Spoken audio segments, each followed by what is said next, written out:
Ladies and gentlemen, welcome to a new year and a new episode of Around the Colosseum. It's your hosts, Johnny and Ref Danny. Danny, who'd you steal that poster from? Because those were for VIPs. Well, when VIPs don't care much and they just leave stuff like this guy sitting on the floor, my daughter picks it up. So he's got a nice spot right there on the wall where he should be. In case you haven't noticed, we're going to be talking about Hardcore Hallelujah in the matches that took place. The Kareem Sadat Memorial Hardcore Tournament. The winner? Not winner? I mean... Plural? So, yeah, we'll get to that. We'll get to that. It was a great show all the way around. I had fun. Oh, yeah. I got a little heat I'll throw out there. Hot take, per se. Not like it, but it's coming from the feels. And, we're going to get to that. So the first match of the night kicked off the first match in the tournament, and that was the Fatal 4-Way. You had Trench Blythe, E-Bone. Let me double check the other competitors because I don't want to say the wrong. Sanders. That's always the trick. You got to make sure you got the right. I think it was Scott. Yeah. I think it's Scott. I have Scott, Trench, and E-Bone. And those... Was it only a triple threat? That's what I'm having. Only a triple threat match. The old... Said it once, I'll say it twice, I'll say it a million times. Hard subject to change. Yeah, we had just a triple threat match to open up the show, and it was a banger. It was a lot of I can't say the words I want to use because I think kids watch this. I mean, it was a slugfest. Whoa. Did we just have a technical error on the other side of the camera this time? And on that note, you know what? If you notice, I'm upright. I'm standing straight. It's because our co-host, Johnny, got me a stand for Christmas. So there's not going to be any more falling on this side of the side. Thank you, Johnny. You're welcome. So, if you remember the Patreon, not only are you in this episode early, but you got our exclusive preview episode where we broke down our stuff. And if I recall, your man Jay Hazard is why we had a triple threat. He didn't show. And my man Trench Blythe went on. So I beat you there in those predictions. You did, and it was a really good match. And thinking about it at the beginning, you don't like to be dirty. So out the gate, I was like, go ahead and give me the chain. If you notice, I caught myself about 3 steps in. I was like, damn it, I got to give it back to him. I turned around, I gave it back. It's the only time it's ever going to happen, Bo. Yeah, that was a real tricky situation because, there wasn't much you could do in those matches. I had a long night of, this is a long night, but I loved every second of it. Like I said, there's a hot take coming here soon down the list. But on this match, Trench, Scott, and E-Bone, they brought it. They brought it like I knew they would. In the long run, when it's a triple threat match, it takes the slightest mistake from one person for the other person to counter. It's as simple as that. And that's what Trench did. He waited for his opportunity. He executed. And he took it home. Yeah, with my notes that I'm looking at, it shows that I seen Trench went after a high knee to Sanders. Mm-hmm. And E-Bone, I guess, was the one that's pinned by the way I have it written. Because I have Sanders rolls out. Yep. But, yeah, it was a very good opening match to the tournament. Good opening match to the great card. Oh, yeah, it set a pace. It definitely set a pace. And then after that, we had Deacon Hendricks against Kevin. Pretty sure I said that it was going to be Deacon. You said Kevin. You were right there. I'll have to admit that. And that's the thing about this match. If you know your history, there's history. This isn't the first time they've competed against each other. Now he may not have been a deacon at that time, and he may a little bit more of the 70s hipster, but it's not the first time they've been in the ring together, so they're familiar with each other. You could tell. There's a couple times, guy go for a certain spot, and he was ready for it. But in the long run, I think it's that take away the ring rust from not competing, take away the emotion of everything going on at the night. Kevin went out there and put on a show. Like You it mentioned was that it there was was a history between the two men. If I remember right, when I first started coming to EPW shows, Kevin and Hendrix were the tag team champions. So not only do they know each other as foes, but they know each other as partners. And there was a little bit of comedy in this match. Not a bad thing. It was. I'm not going to say what was said in the ring because inside the square circle is inside the square circle. But there was a comment made mid match, and it had me dying. You can go back and you can see it. You can clearly see me start to laugh in the middle of the match because of what was said, and I'm just doing my best to regain composure and carry on. I was dying from hysteria. It was hilarious. I mean, from Kevin's demeanor, he was feeling confident in his performance because, like, he gave Deacon Hendrix a noogie. Like in the middle of the ring, he gave him a noogie. Who does that? That was great. It was. I mean, they like I said, they put on a performance. It was as well as it really is. They beat the crap out of each other. Yeah. You could tell, like I said, when it comes to the emotion part of it, this was an emotion-driven match too. Like there is for these guys, there's a lot at stake tonight. You may be not going home with the title, but that night was a bit more important. This is the reason why we were here. This is the reason why everybody showed up. This is what people came to see, compete for. So I enjoyed it. I loved finish. It was great. You said the finish. How about that just massive spear by Kevin to the Deacon? Like it was. I didn't know Kevin can run that fast.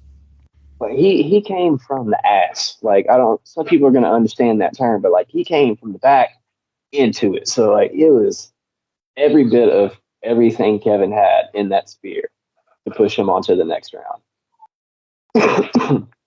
It was like I said, it was a great match. It was a privilege to work with him in the ring because that's something I didn't think I was going to get to do as him for since he retired. I was like, oh well, that's one I don't get to add to the bucket. I got to add it to it. So it was cool for me. It was a really cool moment. The entire night was great. I mean, and it was great to see him back in the ring looking as good as he did. Like, especially since the last time we've seen him, it was in defeat because he just lost the title and his career. Like, for him to come back, it was nice. I believe he was halfway through a table as well. So, I mean. Continuing in the first round of the tournament, we had Padge against Sean Sanders. And that was another good match. A bit of a kerfuffle at the end because one of the Sanders went for a Claymore and missed. Padge at Deacon, and then Padge gets nunchucks out. Talk about how Deacon just got his butt whooped that night, beat up by Kevin. Turn around, come out to help Padge, got beat up again. Like, our man can't catch a break. Sometimes it just happens that way. Like, let me pull up a thing real fast because I went there and I did the win statistics of everybody last year, and I don't think his win percentage was that great, to be honest. So he didn't have that great of a year and got beat up a lot. But you know what? It's 2025, Johnny. Everybody gets a fresh start. We got the new columns out, so I think that's how we work. So Deacon Hendricks actually had a 54% win rate last year. That does include his loss at Hardcore Hallelujah. So, I mean, overall, actually pretty good because we had several competitors with 0 win rates. There was definitely some with 0, and probably should be negative, but we're not going to talk about that. The match itself was phenomenal, like you said, back and forth. And like I said, it was Page at the end. Did his thing, pulled out his chucks, caught him. Again, people understand, I can do nothing. I am there to do 2 things.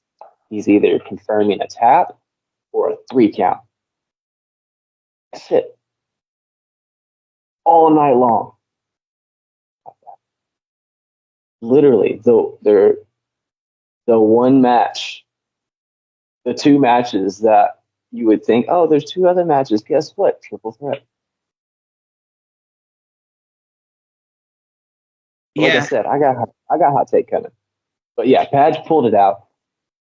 I mean, that's just what Page does. Page, if I stand correct, I think is about in that 70, 80 percentile range of win-loss. So he doesn't lose Give too me often. just a few seconds and I'll pull that document back up. The numbers to facts. But Page did do great on singles last year. Let's see, Father Page, 7 wins, 3 losses. One of them to a guy who has a 100% win record of Colby Thielen, and that was a tag match. And so he has a 70% win rate. Okay. Can we go back in that blockbuster though? Good job, Colby. But like I said, Page pulled it out. I ran us to the second round. Who did we have for the next match? I believe I have Spotlight Logan Knight against Damian Morte. I was saying I'd be surprised if Logan showed up. And guess what? He showed up. I was surprised. And it was a phenomenal match. You know the thing that surprised me even more? What's that? Logan came out. There was like a little smattering of applause. Not like he's gotten in the past. Like he's been super over in the past. He comes back this time, almost no applause. Damian's music hit. Damian comes out. The crowd goes wild. Everybody's up there standing. It's just a crazy pop. Can we talk about the Morte Heat pop? Like, oh my Jesus. You talking about being over? A little bit. You saw that, right? You saw the pencil flipper. And there's a lot of diminishing returns.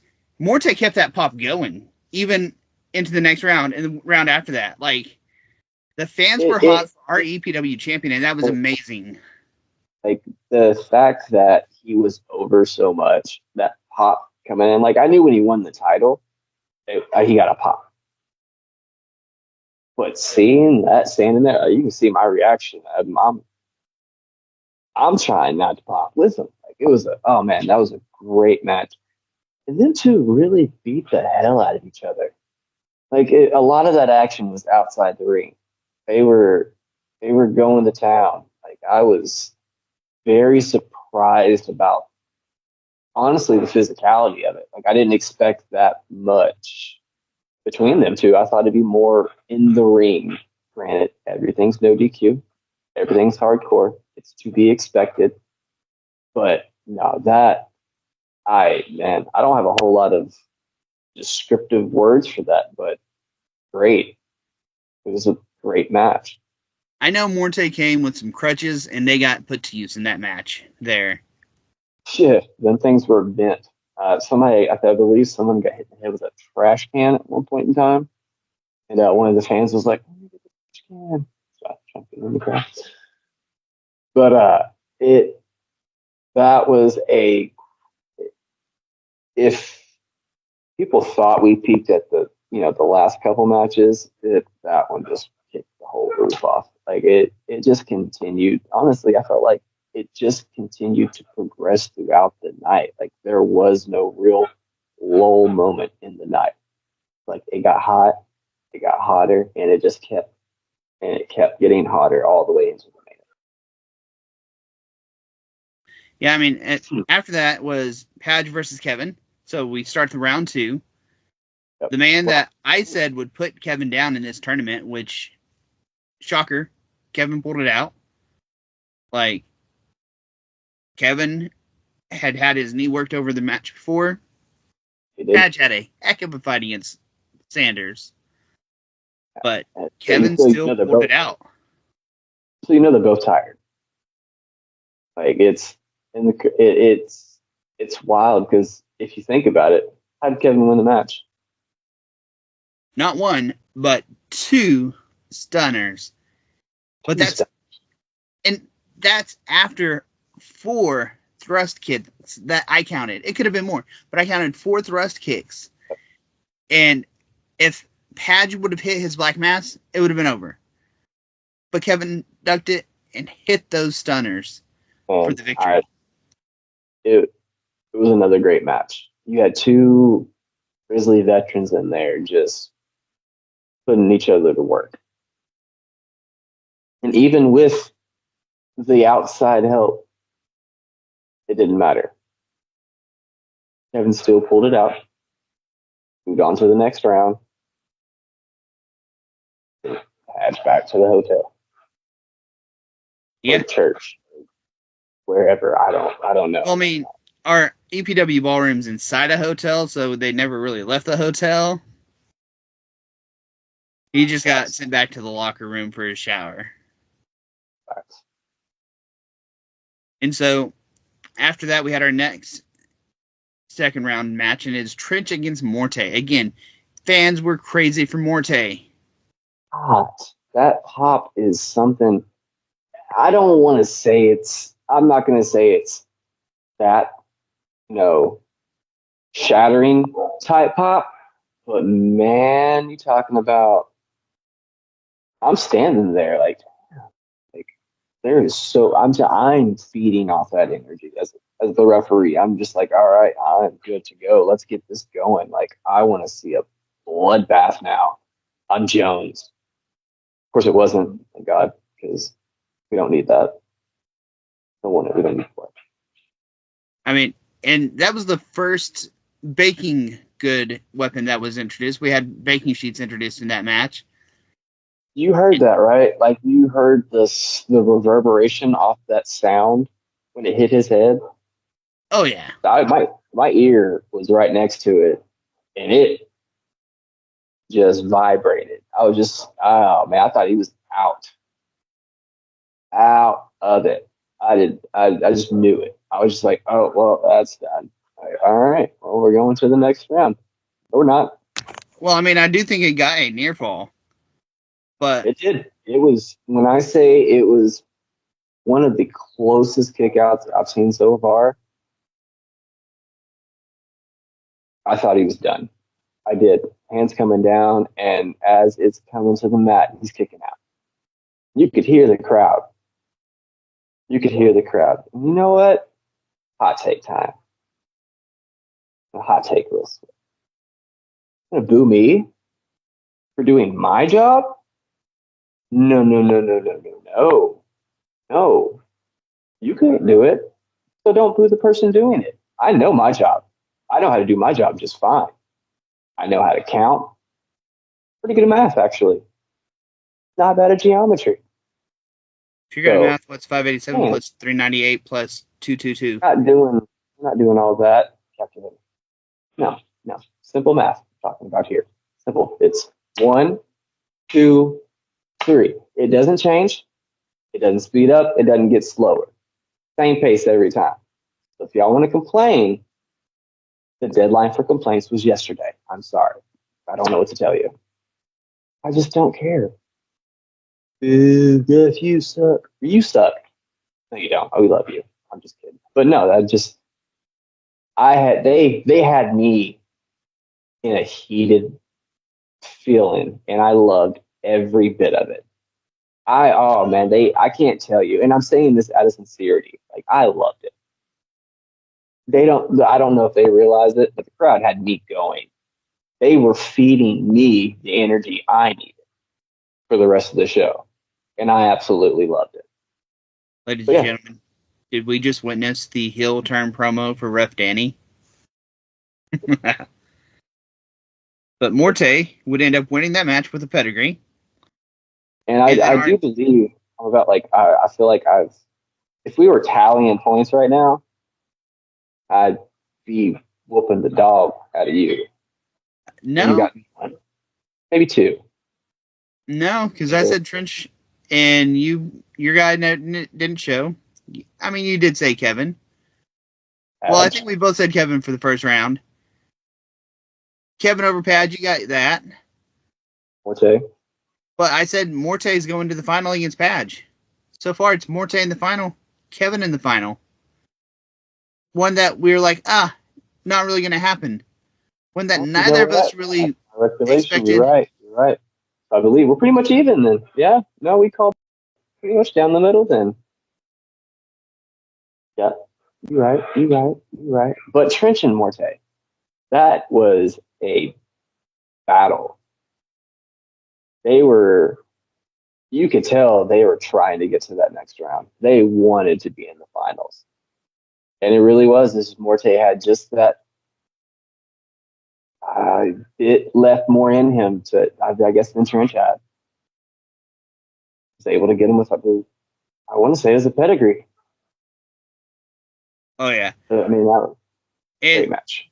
I'm so happy that not only do we have Damian Morte starting this new year off as our champion, but we're still going to get more of Trench. Oh, yeah. There's not a single one of those pirates that I'm not a fan of, that I don't want to see more of, and that I think can go a little further, can push themselves up that rung.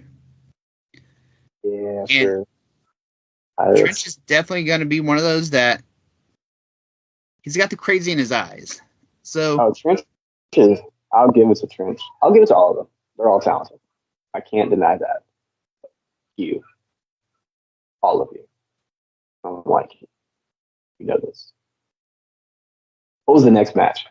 the next was our triple threat tag team match, where it was the Psychotic Messengers against the International Fight Club against Trap. I had to stop and think of their names there for a second. Marquez Warren didn't look too happy in his attire. No, he did not.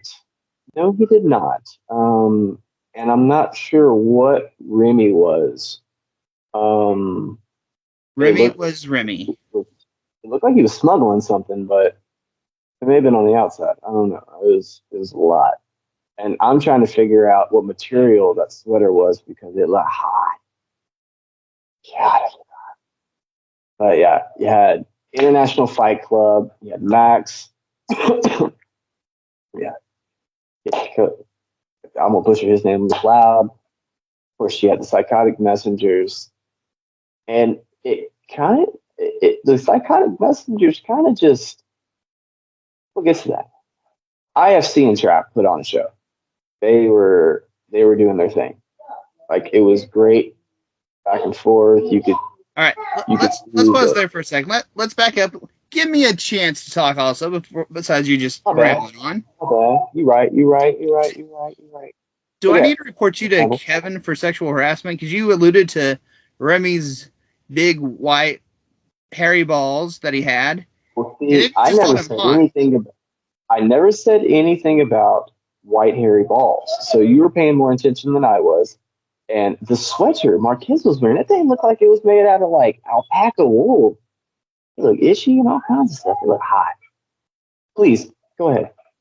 But no, I just wanted to point out the sexual harassment there. Just, yeah. I mean, like you were saying, it was more a match between Trap and International Fight Club with Seth Stool Tommy D outside, which International Fight Club put on a heck of a show. They were dominant, really. They were. And then, out of nowhere, psychotic messengers come, and they win. Yeah, there were a lot of great spots in the match. I loved when you use your own tag team partner to do a move unexpectedly. That was just hilarious. Like Marquez picked him up and F5'd him onto his opponent because he wasn't paying attention. He was all being Remy.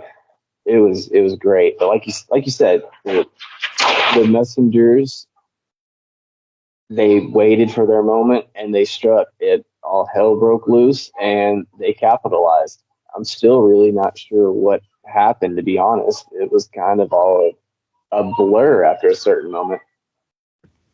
Which But yeah, that kind of created the next or match for next month, because the Psychotic Messengers stole the match from International Fight Club, and so on January 18th, bell time 5:30, same place as last month, the EPW Ballroom at Holiday Inn North at 6200 North Robinson Avenue, Oklahoma City.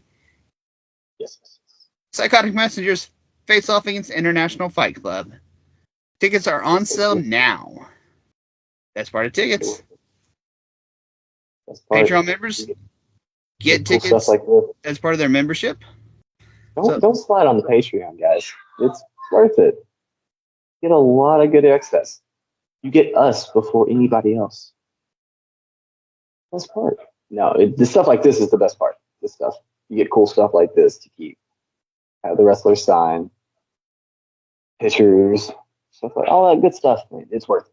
The next match was an All-American title match. It was supposed to just be Romeo Reese against Badger James.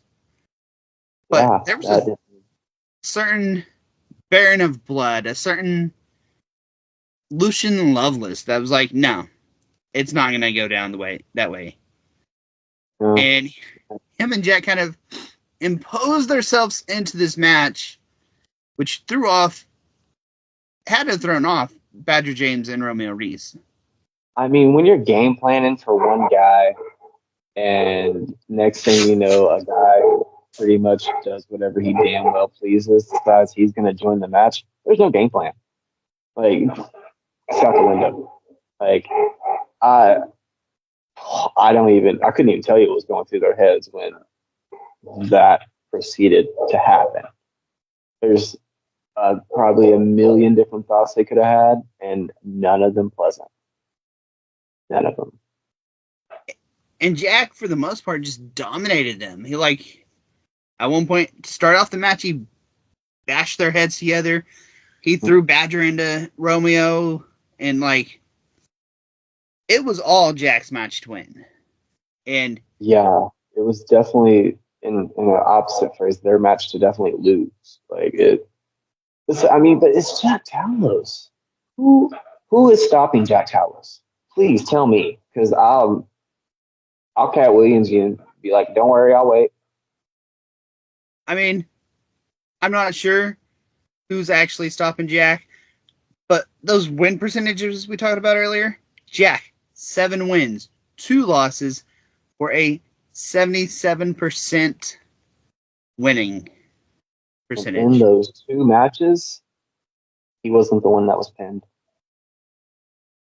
So technically, has he lost at all?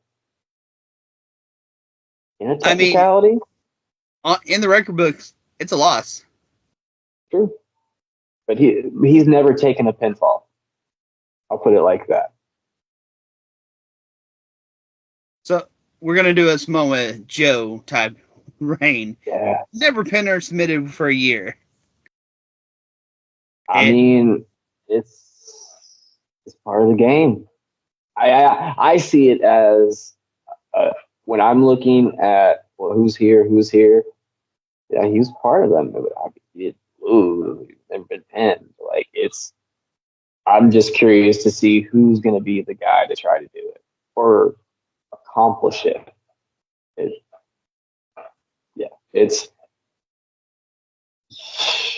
Yeah. With Jack winning the All-American Championship, I don't see him losing anytime soon. Oh no. I think they may have to like add some size to that belt. I don't know if it's big enough to fit around him. It's a big deal. Like, he's so big. It's you see me. It's like every time he gets in the ring, I'm a stiff board in the corner that I'm not there. I am non-existent. I try to stay out of the way. Oh yeah. I don't I want I to mean, take any. I No. try not to get in his way in the back either. Like, that is a big boy. Big man, really. Man, he's a big human being. Definitely do not want to mess with him. Like, okay, go bar fight. Who you want, Jack? Just Jack. Just Jack. Everybody else just sit just Jack. That's probably all you need. Just run, stick your arms out, clothesline everybody. We're done. All right, we can go home. There's a hole type situation. Yeah, let's talk about wrestling. Posting on Jack. Our main event was the finals for the Cream Sadat Memorial Hardcore Tournament. Kevin James Sanchez versus Damian Morte. The match that both of us was like, that's a pipe dream. It's a feel-good story. And Feel good story. the fact that the both men were there, the crowd was hot for both men during this match. It was the feel-good story of the night. Yep. And I know at one point Kevin found a bag of flour under the ring, bashed Morte in the face with it. Just poor floor. Poor floor. Yeah. Kevin got slapped with a weight belt. I don't know, some kids Cody Rose belt caught him all the way up under. Just pow. He did a little wobble.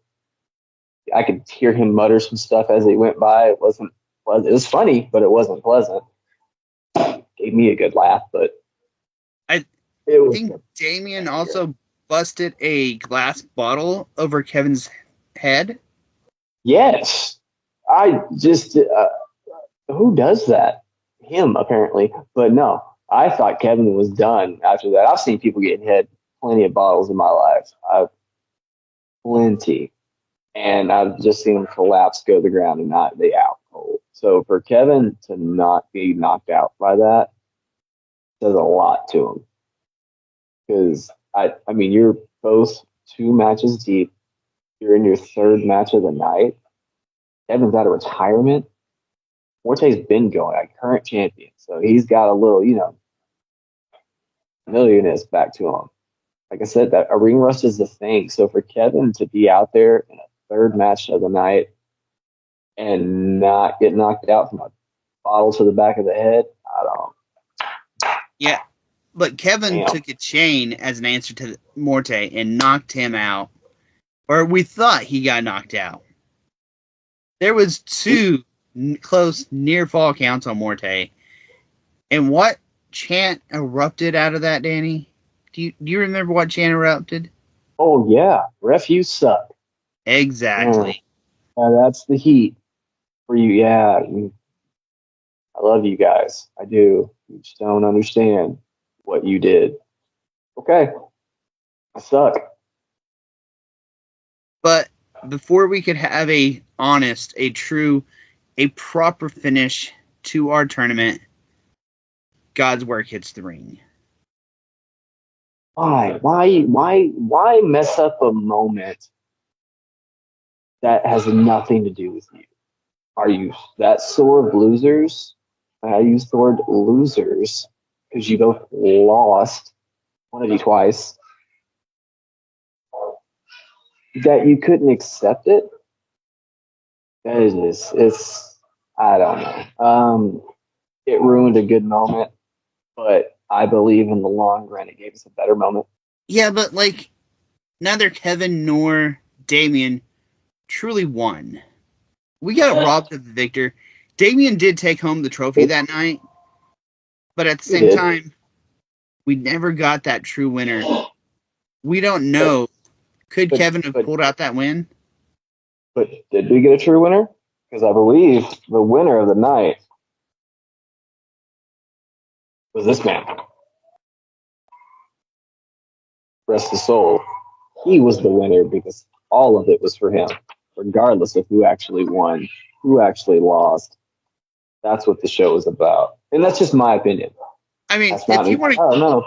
If you want to go the metaphorical route, the hypothetical route, the imaginative route, then the fans are the winners. They got to see a night full of awesome action. They got to see Kevin come back, almost win 3 matches after being retired for half a year.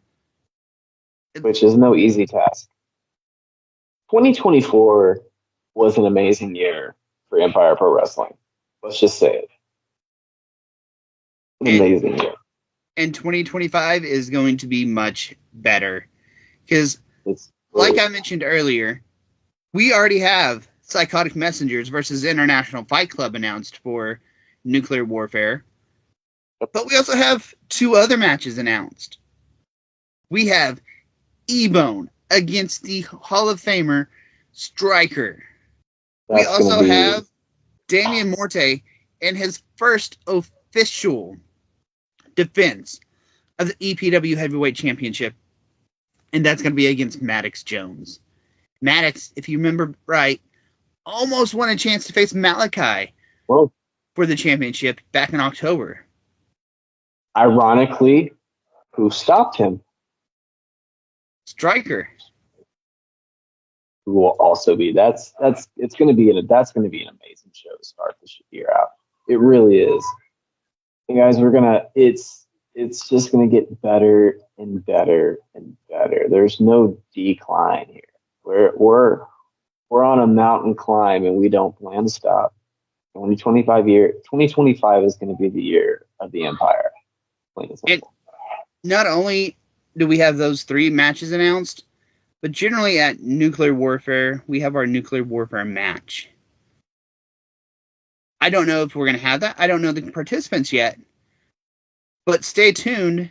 As soon as we know the full card, we'll be back with another Around the Colosseum. All right, there's plenty of time before this episode drops and the next show starts. Yeah, you a weirdo that wears 2 watches, or are you just rich enough? No, I barely wear this watch. I just felt like wearing a watch today. Got a little fancy, smart little screen on it, so whatever. All right, ladies and gentlemen, that has been the wrap up. That of Hardcore Hallelujah. Don't forget to join us for this month's show, January 18th, 3rd Saturday of every month. Bell time, 5:30, EPW Ballroom, 6200 North Robinson Avenue, Oklahoma City, Oklahoma. Nuclear Warfare. Can't wait to bring it to you. Danny, let's sign off now. All right, people. Around the Colosseum. We'll see you next time.